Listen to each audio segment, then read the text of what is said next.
Hashem Elokeinu. Okay. Hello everyone, we're giving a share on Purim now. On Purim. So a little bit mixed with halachas, a little bit with Kabbalah and Sha'ar Kavanas, and we'll see where we go with this. Okay? So first thing I want to discuss a little bit is Kishenichnas Adar. All right? Kishenichnas, it's not Sha'ar Kavanas, which is strange. Yeah, Mishenichnas Adar, Malbe B'Simcha. Where's that found? Where in Shulchan Aruch is this phrase? You know the phrase? Mishenichnas? I think so. We sing it all the time. You won't find it in the Rambam, and you won't find it in the Shulchan Aruch. You'll find it in the Gemara. Gemara where? Tanis. Chavtes Amud Beis. Where's it come in? Because the Gemara says, Kishenichnas Av Mematim B'Simcha Amar Rav Yehuda B'rei derav Shmuel Bar Shilas Mishmei derav Kishem Shenichnas Av Mematim B'Simcha Kach Shenichnas Adar Malbim B'Simcha. Simcha Agav. Amar Papa Hilkach Bar Yisrael, famous halacha, is brought in halacha in Hilchas Tisha B'Av. Bar Yisrael, the Isle Dina B'Hai Nochi. If you have a court case with a goy, what do? Shtamish Mirei B'Av. Why? Deroi Masla. So if you have a court case with a goy, better to postpone it after Adar, because the muzzle is a bad muzzle, whatever that means. Okay, L'matzli Nafshe. But Adar, if you have a court case with a goy in Adar, the barin mazle, then you have a strong muzzle, then you can have it there. That would be a good thing, right? So Frek the Maharshal, I don't know what he's talking about. This halacha, Amar Papa, doesn't really make sense. We know in the end of the Gemara on Shabbos, the Gemara says, Ei Mazir Yisrael. And it came out, all the Shas is that signon that there is no Mazir, so there is no nafkamina, whether in Av or Adar, because we're above all the Amazolas. Also, another strange thing is, Rashi says, what's so special about Adar? Meshenichnas Adar, what made Adar so special? Yemei Nisim Hayu L'Yisrael. There was Nisim Miniflos in Adar. What was that? Purim. Pesach. Rashi throws in Pesach. So that also has no mashmos. What's Pesach have to do with Adar? Pesach is Adar. So, and thirdly, why is it not mentioned, this halacha in the Rambam or Shulchan Aruch, like it's found by Tisha B'Av? Mishenichnas Av, Matim Simcha, that's a halacha. But by Adar, by Purim or by Megillah, it should be around, Tavrish Sadi Aleph or whatever, hey, should be there also. Mishenichnas Adar Malbim Simcha. Zulu, it's the same Gemara, Kishem. That also doesn't make sense. What's Pshat there? So there is a Chotem Sofer I just found now. Almost literally a few minutes ago, I found this Chotem Sofer that says something very interesting. And he says, Enachanami, that ein mazal Yisrael, but there is an instance where you can affect your muzzle. You can affect your muzzle by things happening in a particular month that could make the muzzle bad. So you're above the muzzle, but if something affects it negatively, that can bring you into the control of the muzzle. Okay, so in what we're talking about in Av, all those things that happened to Klal Yisrael many thousands of years ago, that affected the muzzle. And then the Gemara says, B'chi, it's going to happen every single year. You're going to be crying every single year. L'doiros, that affected that. We're under the muzzle of Av now from now on. Masha ein kain. For Purim, it works pum faket. By Adar, it's pum faket. There, the muzzle was increased because there was Yemei Nisim. So Nachanami, that Pesach didn't happen it happened in Nisan. It didn't happen in Adar, but it was a build-up, right? They were still in Mitzrayim, and that's when the Nisim started happening. There was Goyal. They left it by Nisan, but all the Nisan were building up by Adar as well. So that actually made the muzzle even stronger, and that's why it's there. Okay, that's why Rashi mentions Pesach. So what about, why is Shulchan Aruch not mentioning this? Because this is all Ishitas of Papa. The whole staka and an Indian of muzzle. But the Shulchan Aruch and the Rambam hold, says the Khatam Sofer, hold that Ein Muzzle Yisrael, Pshuta Kemashmo, nothing can affect it. That's why it's not brought down in Shulchan Aruch whatsoever. What? Tomorrow Shabbos is Rav Papa? No, I don't think so. Is Rav Papa? I think so. That would be a problem. No, the Rav Papa here in the Gemara Tanis here. Right. Papa says, Hilkal by Yisrael, the Islam Mazla, talks about Mazolas. Yeah, but according to that, if we don't pass it Rav Papa, so why does it mention it by us? Yeah, Why didn't that we pass haven't it explained. That we haven't explained. But when you see tomorrow Shabbos is also... Yeah. Okay, that's what he wants to say. What I wanted to add over here is what's the pshat in the Lashon Mishen Nichnas Alda Malbim Simcha. So how would you translate Mishen Nichnas Alda Malbim Simcha? What does that mean in English? How was that? When other comes in, you increase happiness. What's me? From the time it comes in. Yeah, Mishen Nichnas. When the time it comes in, I mean that's not. If you speak English, is that when the passing of Alda. When the passing of Alda comes, when Alda comes in, it's like it's a person. She's coming to a house or something. Right. Mishen Nichnas Alda is like it's as if you coming into the month of Alda, you're Malbim B'Simcha, and not everybody's happy during Alda. Not, what's this? Is this a command? Is it Lashon Tzivui that we have to be Misameach? So I wanted to say the emes is. We know Api Kabbalah that every month has a different koach. Every month has a different koach, and therefore when you nichnas Adar also has a koach, a special koach. And we learn in Shar Kavonas, as Moshe mentioned, that's called the koach of Yesod Abba.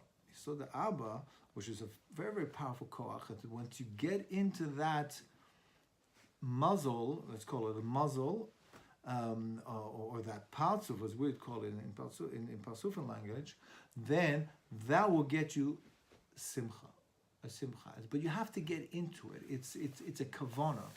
Once I met somebody, a very big Kabbalist, and he was teaching me, the kavanas and this and that, and then it slipped out that he didn't do these kavanas.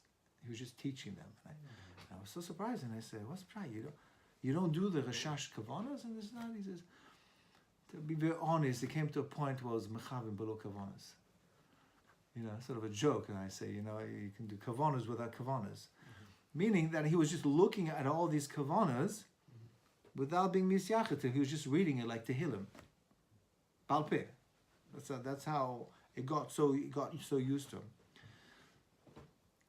Now, even though these kavanas are truly powerful, very, very powerful, but in order to make them work for you, you have to misyaches to the kavana. Right, avoid b'shalev. Without avoid b'shalev, you could be learning all the biggest kavanas and Kabbalah you want, but if it doesn't go into the leiv, it's just not going to work for you. Okay, so I think that's what's pshan chazal. Mishen nichnas Alda. You have to be nichnas into Alda. It's not stam that Alda will affect you and you'll be sameach, but rather you have to be nichnas into those kavanas that we're going to speak about soon. Once you're nichnas into the kavanas, mimele, the simcha comes through. I think I saw Rabbi Dessler brings down, the name of Simcha Brody. Right. That basically we move through time. Right. So because then we move through stations, so every Shabbos is a different opportunity. That's right. So it's the same thing here. If you're moving into Adar, you're moving into a particular dimension, aura, and you can... Right. Well, actually, Rav Dessler gets it from here. It's not... So he gets... That's what the Kabbalist explains in Shar Kavanas, that it's a moed. Moed is a meeting time. you go into this meeting time that is already set for you, but you have to go into the meeting. You have to be nichnas ada, and that automatically is malbim simcha. If you want to take it literally, Mishin Nichnas Adam means when Ada goes in, so it works much better with your Pshat, because when the Ada's got to go into you. Okay, that's more okay. No, I mean, no, it's exactly what the Kabbalistic text is. It's exactly what it is. Right. The Ada has to go into the person, not just you go into, and you're sort of like separate from it. Yeah, it has to be part of you. That's it. You have to be get into the kavanas, as that we're going to explain over here now. Yeah. Okay. Yeah. So we're going to start. Just one question. Yeah. Your call I think can't it's be relevant. taken at the moment. So, please leave your message after the tone. Okay, yeah. Yes, the difference between Ada and Ada Sheni. Ada Sheni is also a sort of Abba, or is it something different? No, same. Yeah. Even though the Kavanas are different between Ada Rish and Ada Sheni. Ada Sheni seems to be like in Mechavan all the 12 months together. Yeah, it's l'mala min hazman. It's there's no muzzle which is connected Ada Sheni. It's just Mechavan. Same kavana. Yeah, the Ikka zman for Purim is It's in not Ada Sheni. It's not like a terrace so the Abba or anything No. like that. No. It's just like a Klolius. Yeah, it's the same kavanas. Yeah. It's just a different Mechavan. Yeah. Okay, so we're gonna do a little bit of Shah Kavanas over here now, and I want to just tell you really balpeh what is the mechuven over here, just to understand what's going on here, without getting too kabbalistic with the different patzufim and spheres over here. So we find that the Arizal explains to us that there was a character here called Haman. Now Haman, as we know, the Chazal tell us he was a slave to Mordechai. Okay. Everybody knows that. And therefore you have this antagonism in the Purim story between Haman and his master Mordechai. Now Haman now became Mishneh L'Melech, he became second in charge of the most powerful nation in the world. And we see that Mordechai is not obeying Haman. So you have this antagonism between these two characters, and Haman gets very, very upset, okay, to the point he wants to kill Mordechai. What the problem is over here, we have to understand, is that Haman decides to kill Kol Klal Yisrael. Why would he? First question we should be asking is, why do you want to kill all Klal Yisrael? Okay. If you're picking a fight on somebody, you don't kill the entire nation of that person that but rather that particular person is disturbing you. It's a personal thing. It's not a national issue over here. It's just a personal thing. Why was he so bothered about Klal Yisrael?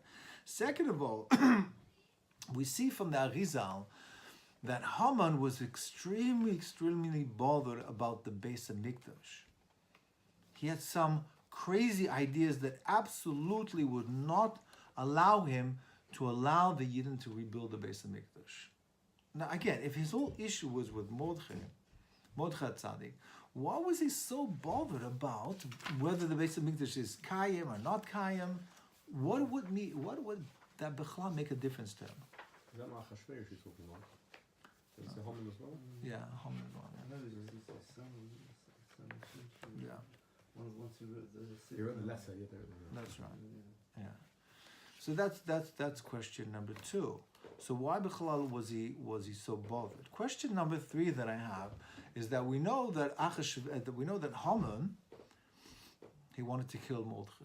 So what did he do? He didn't just kill him. He decided to have a meeting with his wife, Zeres Ishto. And Chazal tells us that Zeres Ishto was extremely wise. Haman had 365 advisors, and he decided to have a meeting with them. And the Chazal tell us that Zeres Ishto was connected all 365 of them. That's how wise she was. So altogether, collectively, there was like over 700 brains there at this meeting, and to discuss what? What to do with Mordechai. That was the topic of the meeting. Now, exactly what does that mean? It's a no-brainer. Ask any little child. That person decides to disturb you, just kill him. What was the shot? You kill him with a gun or the sword? Or exactly what was the old Shakal Italia over there? That they have to have a whole meeting over there, and they come out with a fantastic plan, which was, we're going to hang him. like anticlimax. Like you couldn't figure that yourself. Do you need Zeus Ishto with 365 advisors? And these people weren't stupid. They were intelligent people to figure out that you're going to hang up on the highest tree. But this doesn't make sense. The whole story doesn't make sense. You agree? Avoisai. You still with me? Yeah? Moshe? What's the answer? You did this already. You told me. Okay, so what I think Pshat is over here is that we have to understand Bechlal who Haman was, first of all. So the Arizal says over here, he was astrologus Godel. What's astrologus? He was an astrologer. That means he knew the signs of the stars. In our language, you would call him a Kabbalist. Not only did he knew astrology, he knew how to manipulate the stars. He knew how to manipulate the mazolos. He knew when the Patsufim were in their forces, in which Patsufim, he was able to manipulate them to the point where he knew when is a good time to attack, when's a good time not to attack. So we asked, why Bechlal was he so interested in all Klal Yisrael? Well, the answer is once you understand what the mazolos and what all the koichos aruchne, all the spiritual forces is all about, once you're on that level, he understood that the koichos of kedusha, which powers all things, even the koach hatuma, comes from the koach kedusha, that has to come through Klal Yisrael. That has to come. That's the way HaKadosh Baruch Hu created everything. That the koach kedusha comes to Klal Yisrael, and we have a koach bracha. That there we're allowed to disseminate this koach kedusha through a bracha to everybody else. And that's the way it is. And by Sukkot we give shivim parim. We offer korbanos for kol umas, all the different nations. We offer korbanos in order to give them chiyus, give them livelihood. But it has to come through Klal Yisrael. Now, where did Klal Yisrael get this koach kedusha? They get obviously from the Eibishter, but via the Beis Hamikdash. That's where our korbanos, that's our kesher. That's where our kesher with the Eibishter is in the Beis Hamikdash. The Kohanim, Bedavka, the Ovid, they give all the korbanos to HaKadosh Baruch Hu, and that's what we call in Kabbalah Aliyas Man. And because we're offering, we get back. HaKadosh Baruch Hu reciprocates by giving us a Yeridas Man. He gives us Shefa, which gives us a Korchus, then all Klal Yisrael and all of the lands, not only in Yerushalayim, in the Beis Hamikdash, that's spread out, that Kedusha, that specific energy is spread out to all the Yidden all over the world. That gives us a Koach, a Kedusha, that the Umas Olam don't have. Haman was a very, very clever person. What he wanted to do was, his ultimate plan was to become the new Klal Yisrael. Meaning, he Lav Davka wanted the Kedusha, or the avodas of Korbanos. He wanted to put all that away. He wanted to make sure there's no Beis Hamikdash. He wanted to make sure there's no Klal Yisrael. He wanted the Kedusha pure, straight to him. Straight to him. That's what he wanted. And doing that, obviously, Zu Le'umazu, by getting Koach Aruchni, the spiritual power, he would become, on this world, the greatest man that ever lived. The greatest man that ever lived. And therefore, overturning Achashverosh and taking over all the power for himself. He knew the physical power is a mirror image of the spiritual power. So therefore, if he can get a handle on that spiritual power, then he would become the most powerful person in the entire universe. There's only one thing disturbing him, is the Jews. The system is built that it has to go through Beis Hamikdash, it has to go through Klal Yisrael, and particularly through the tzaddikim of the generation. And who is the tzaddik adol then? Mordechai. So, to look at this a little bit deeper, it wasn't that he was antagonism between Mordechai and Haman, and there was a chip on his shoulder that he used to be once upon a time a slave to Mordechai. That was kid stuff. That really what was happening over here. That he understood the tremendous koach that was being funneled through the Beis Hamikdash, Klal Yisrael, through Mordechai was the pinnacle, holding up all Klal Yisrael, the Gadol Adol, having all the kedusha. That's what he wanted. That's what he wanted. And that was why he held that meeting, which with Zelt Ishto and 365 advisors, because this wasn't going to be an easy task. It wasn't a shaila like, okay, how are we going to kill Mordechai? Should we stab him in the back? Should we kidnap him? Should we ransom him? No, the shaila was how to get the kedusha from his etzem shorsh and neshama, which was on high.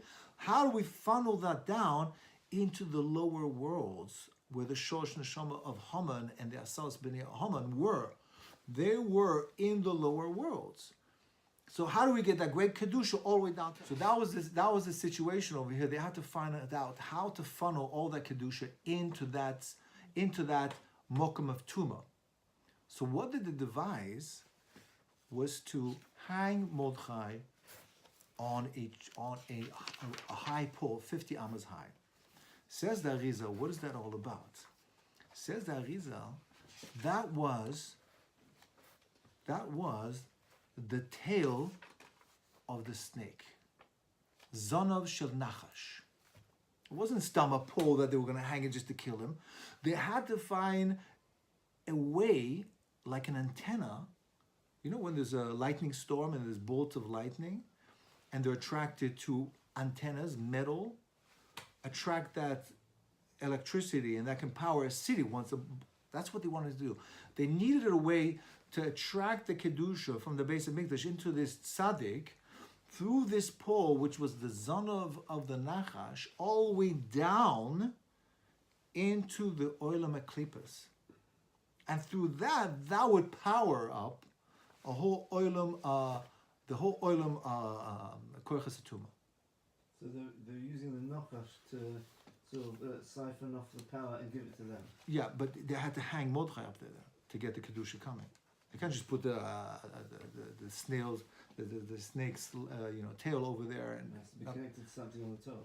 that would attract the kedusha, siphon that kedusha all the way down into the oilams of klipas, and that would be the way they would get the kedusha.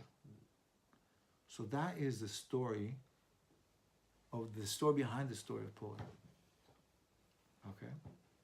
Now I want to tell you an interesting halach over here. That's 365, because each one's connected one day of the mazolos. Okay, that's your hasaf, all right. Yeshakar. Yeah. Huh? Yeah, It could be. Yeah, it could be. But let me tell you an interesting halacha over here. The halacha is by Purim, is chayav inish libisume achelo yodo ben or Haman v'borach Mordechai.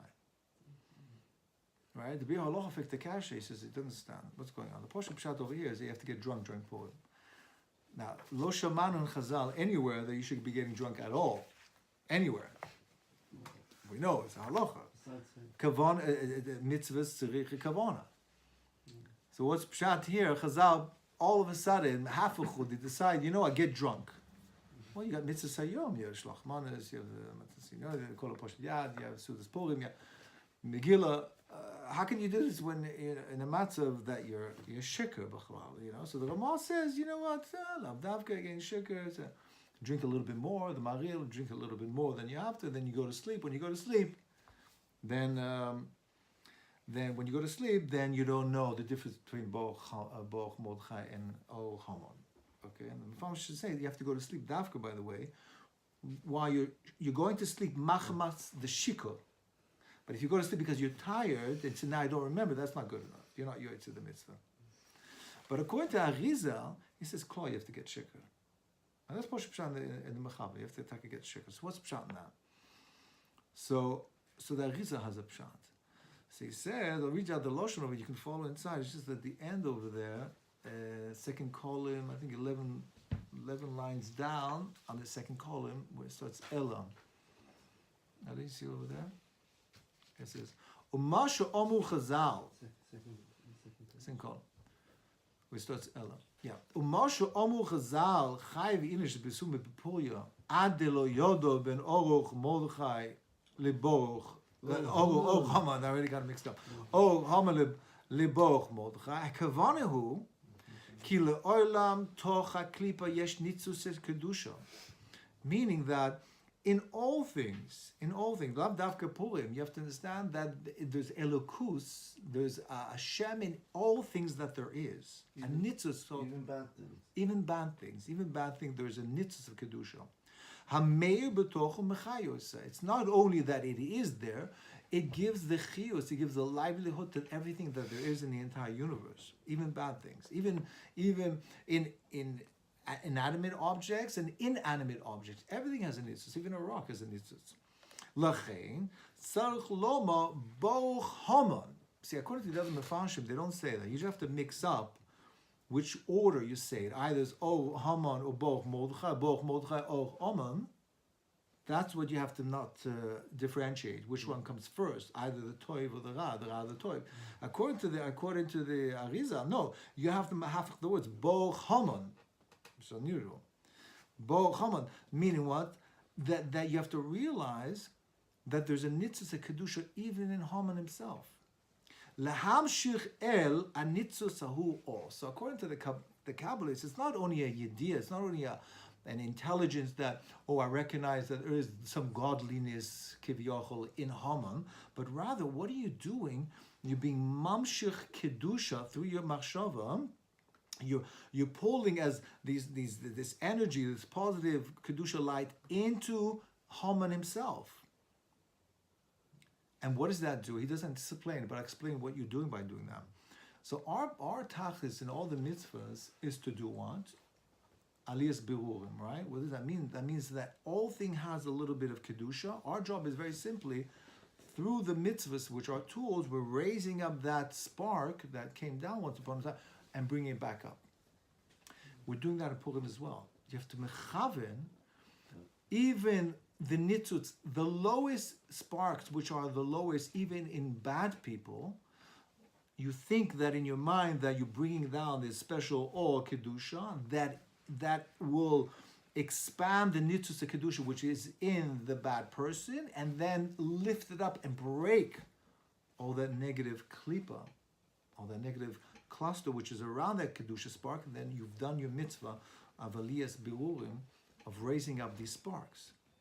Lachein tzarich loma below kavana achesh shehu shikor v'yotze midata. You have to be shikor. You have to do shelo b'kavana. Why? Shim yeh chaz v'sholom b'kavana ya'ir gam el klipa chaz v'sholom. Because if you're completely not drunk and you make a mistake by mistake chaz v'sholom and you mechaven to give the kedusha to the klipa, to the negative part, exactly what Haman wanted was to draw down the kedusha towards him, to the negative part. You can't do anything worse than that. Lahag b'koch tuma is ebo chelik lo olam haba. It's the worst thing you can ever do. That's why, it's the worst thing you ever do. And therefore, you have to do below kavana. What's below kavana help? If you're taking a shot at somebody, right? Remember, you're shooting your kavana towards the nitzvah kedusha, which is inside and not around the klipa. So shouldn't you be completely sober when you do this? Because if you miss your mark, if you by shikha and you by mistake you shoot this kavana towards the klipa, then you're doing something terrible, truly terrible. So why should you not be sober? Why should you be shikha? Forget. It's the opposite, right? So the pshat is that to be successful in getting your kavana till that nitzut, which is deep, deep, deep down into this cluster of negativity, you have to make sure that you're not doing it. Only the Eibishter can shoot that kavana directly in there. You start the process saying, this is what your kavana, get it to the kedusha, and let Hashem do the rest. But if you're sober, you're going to try to do it yourself, you'll miss the mark, and that's the worst thing. That's why you have to do below kavana. Okay? And you might think that you can get shirka by any different ways. It's some whiskey, or it's a shayla in the poskim whether you can use other things except for wine. I think Rav Chaim Kanievsky poskim that you're allowed to use beer and other things to get shikar. But according to the Arizal's klov, v'nirli an esdated ki kishe'onu mamshichim or moch bina berachel. That means that same idea. You're sending kedusha into roch, which is the lowest part sufim. Patu, as yes yain beriboy godol, yes or gedolav, yes ba koach lair gam el anitzusau asher betoch klipa. that you have to use specifically wine, because wine is keneged, this particular tachlis that we want to do, this particular goal that we want to reach. You have to use wine. Wine is keneged bina, one of the spheres, and bina is keneged rochel. Rochel is one of the nitzutzes which have been lost, and we're trying to get it out. Okay, if that makes any sense to anybody. Okay, so that's why. So that's a deeper understanding of Chayv Inish B'Sumi B'Puli Ad Lo Yodo Ben O Haman and Baruch Mordechai. This idea of being Mamshich Kedusha, we're pulling down this powerful Kedusha and raising it up back to Hashem, and that's the Tachlis. Okay? So I hope that was... that means you have to do it by accident then? Not by accident. So as long as you say you have to be very shikah, and then you could be mechavan. You mechayiv to mekayim the mitzvah, chayiv inish lebesume, a person has to get drunk on Purim, according to its kavanas. According to its kavanas. Right. Oh, and then, right, so you know, like the Baal Tukeh, what does he say? He says, you guys don't know any kavanas, just being bechaven, have the kavanas of the Baal Tukeh. Let him have the kavanas. So we're saying, let HaKadosh Baruch Hu have those kavanas, you just participate.